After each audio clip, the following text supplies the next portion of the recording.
En este año electoral, algunos se preguntan ¿cómo se orienta un cristiano ante el hecho de las elecciones? Un cristiano o cualquier persona de buena voluntad. Se me ocurre que podemos encontrar inspiración en un pasaje de la encíclica Centesimus Annus de Juan Pablo II.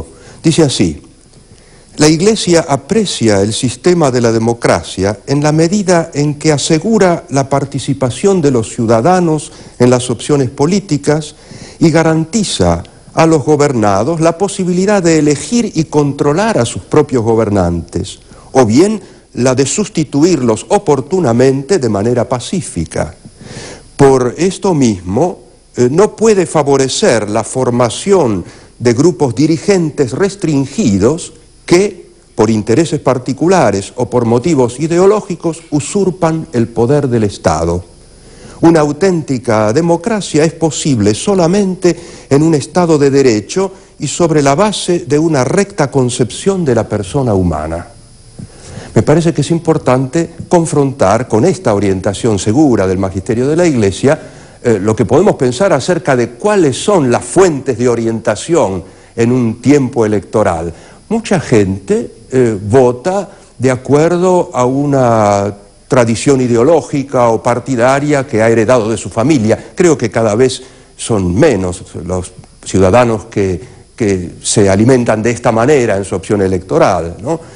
Otros se dejan abrumar quizá por la propaganda, el que puede hacer más propaganda y una propaganda abrumadora por todos los medios posibles, etc. Bueno, tiene alguna ventaja. Siempre hay gente que se deja convencer.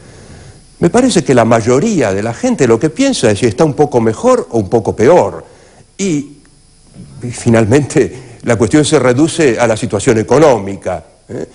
No se calcula demasiado porque no se pueden ver todas las estadísticas si el país ha progresado efectivamente, no solo como crecimiento económico, sino en el orden de un desarrollo integral, o si hay más o menos pobres. Desgraciadamente la pobreza es una estructura crónica en la Argentina que no se puede remontar. Eso influye evidentemente todo esto, ¿no? También hay algunas cosas que en un momento determinado son o pueden ser decisivas. Por ejemplo, en la actualidad, la inseguridad. Se ha dicho que la inseguridad es una sensación. Muy bien, si se siente muy fuertemente que uno no puede ser custodiado en su persona y en sus bienes, bueno, uno trata de buscar otras vías de custodia, ¿no? Bueno, también, por ejemplo, uno puede advertir en un momento determinado, por realidades familiares o cercanas que le permiten esa comprensión, que el sistema educativo es un descalabro total y que ese descalabro viene desde hace demasiado tiempo, ¿no? Eso también puede significar la inspiración para reaccionar. Bueno, pero en realidad aquí el Papa está diciendo cosas que son más profundas. Dice que una auténtica democracia es posible solamente en un Estado de derecho y sobre la base de una verdadera concepción de la persona humana. Quiere decir que no solamente tenemos que fijarnos en el bolsillo, o en la sensación de inseguridad, que es una cosa muy importante, o en otros temas por el estilo, sino también en cosas que son quizá menos claramente o inmediatamente perceptibles, pero que a la larga son decisivas en la configuración del carácter nacional. Aquí se refiere entonces al Estado de Derecho. Quiere decir, el bien común político importa muchísimo. Y este bien común político son las instituciones de la República. El Estado de Derecho supone la división de poderes. Si en un contexto determinado el Poder Ejecutivo avasalla al Poder Judicial, el cual no puede gozar de una auténtica independencia, o si el Congreso se convierte simplemente en un eco de las decisiones del Ejecutivo, eso no es un verdadero Estado de Derecho. Bueno, lo mismo podemos decir acerca del manoseo de la Constitución, a veces en manos de la justicia, y tantas otras cosas por el estilo, pero el bien común político es algo importante que debe ser tutelado, debe ser custodiado, y eso debiera influir en la elección de los ciudadanos. Y luego el Papa habla de una recta concepción de la persona humana como base. Esto tiene que ver con la problemática cultural que se va imponiendo. Estas frases que he leído de la Centesimus Annus proceden del capítulo de la encíclica en que el Papa habla del Estado y la cultura, la relación del Estado con la cultura.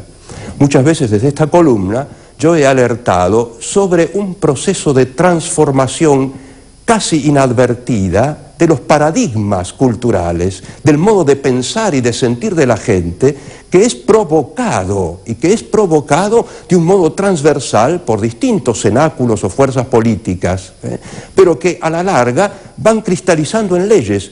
Lo que ha pasado el año anterior, con la sanción de esa ley del mal llamado matrimonio igualitario. Ahora se amenaza también como un peligro la legalización del aborto y tantas otras cosas por el estilo.